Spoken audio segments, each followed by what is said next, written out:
Hi friends, आपको लग रहा होगा कि ये मेरी लीफ, ये मेरे प्लांट्स जो हैं वो सब आर्टिफिशियल हैं, बट नहीं, ये सारे नेचुरल हैं। जैसा कि आप देख सकते हैं कि ये सब सारे मैंने अपने घर पे ही उगाए हुए हैं और इनका जो नाम है वो है ड्राइसिना ट्रिफेसिएटा और इनको हम नॉर्मली जनरल लैंग्वेज में स्नेक प्लांट्स के नाम से जानते हैं।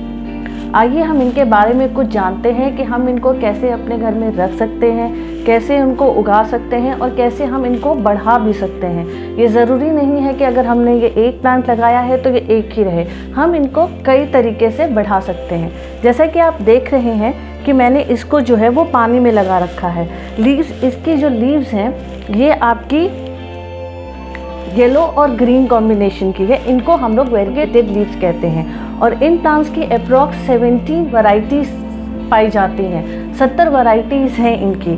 और इसको अगर आप देखेंगे तो मैंने इसको पानी में रखा हुआ है और कुछ दिनों के बाद इसमें जो है वो एक छोटा सा पौधा भी निकल आता है, जड़ भी निकल आता है, जैसे कि आपको मैं अभी दिखाने जा रही हूँ।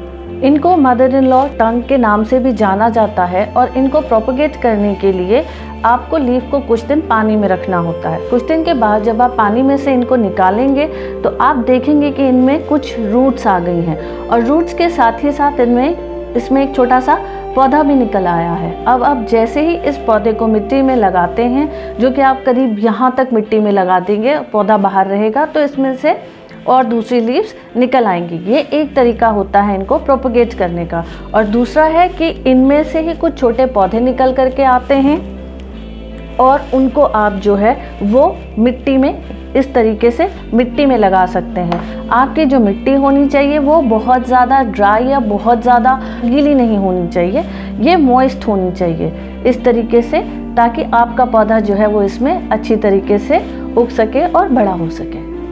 इस पौधे की एक और खासियत है कि इसी के साथ इसमें से छोटे छोटे से और पौधे निकलते हैं। आप चाहे तो उन पौधों को उसके मदर प्लांट से अलग करके आप मिट्टी में लगा सकते हैं। अगर आप इसमें वीक में 2 या 3 दिन भी पानी डाल देते हैं तो भी ये बहुत अच्छे से चलता है। ये पौधा साउथ और वेस्ट अफ्रीका में पाया जाता है और इस पौधे की जो सबसे अच्छी बात है या यूनिक बात है वो ये है कि ये जो है वो रात में हमें ऑक्सीजन देता है। और वो क्यों देता है, उसके पीछे क्या रीज़न है, वो ये है कि लीफ के ऊपर जो होता है वो स्टोमेटा होता है जिससे वो ब्रीथ करते हैं। और इस पौधे की ये खासियत है कि ये स्टोमेटा उसके रात में ही खुलते हैं और उसका फोटोसिंथेसिस जो होता है वो रात में ही होता है। इस वजह से ये जो है वो हवा को क्लीन करता है रात में। और कई लोग इसको बेडरूम में रखते हैं। अगर आप इसको बेडरूम में रखेंगे तो आपको अच्छी नींद आएगी, आपको ऑक्सीजन मिलेगा। So this is the reason why people keep this plant in their bedroom. और एक इंसान के लिए अप्रॉक्स 4 पौधों की ज़रूरत होती है। 4 पेड़ होने चाहिए कम से कम आपके बेडरूम में, ताकि वो आपको भरपूर ऑक्सीजन दे सके।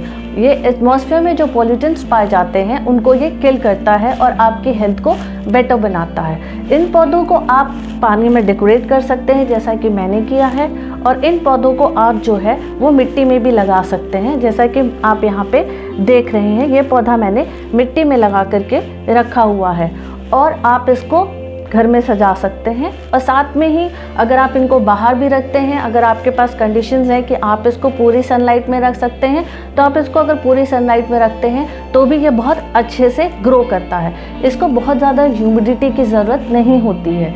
ये जो है वो इंडियन कंडीशंस में बहुत अच्छी तरीके से ग्रो करता है। ये थोड़ा सा स्लो ग्रो करता है, बट जब ये बढ़ना शुरू करता है तो बहुत ज़्यादा होने लगता है। जैसा कि आप मेरे टेबल पे देख सकते हैं कि मेरे पास कई तरीके की वैरायटीज़ हैं। आप इस तरीके से अपने गार्डन से कुछ लीव्स ले करके और दूसरी तरीके की लीव्स को भी, जैसा कि मैंने यहाँ पे बॉस्टन फर्न, सिंगोनियम, ऐसी लीव्स को भी ले करके, कुछ छोटी बड़ी लीव्स को भी ले करके उनको मैंने यहाँ पे डेकोरेट किया है। इस तरीके से भी आप डेकोरेट करके अपने घर में इनको इस सीज़न लगा सकते हैं।